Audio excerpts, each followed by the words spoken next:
जुलाई 2010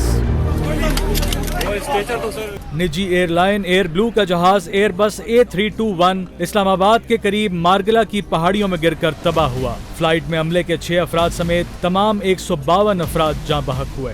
20 अप्रैल 2012 भोजा एयर का बोइंग तैयारा 737 कराची से इस्लामाबाद आते हुए खराब मौसम में हादसे का शिकार हो गया। 121 मुसाफिर और अमले के 6 अरकान जाँ बहक हुए। 7 दिसंबर 2016 पाकिस्तान इंटरनेशनल एयरलाइंस का चित्राल से इस्लामाबाद आने वाला मुसाफिर तैयारा हवेलियां के करीब गिरकर तबाह हो गया। जहाज के अमले समेत 48 अफराद जाँ बहक हुए। जाँ बहक होने वाले अफराद में मारूफ नात ख्वां और साबिक गुलकार जुनेद जमशेद भी शामिल थे।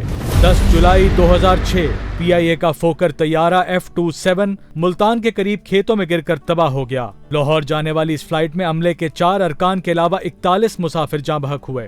28 नवंबर 2010 छोटा कार्गो तैयारा कराची के करीब गिरकर तबाह हुआ। हादसे में 12 अफराद जाँ बहक हुए।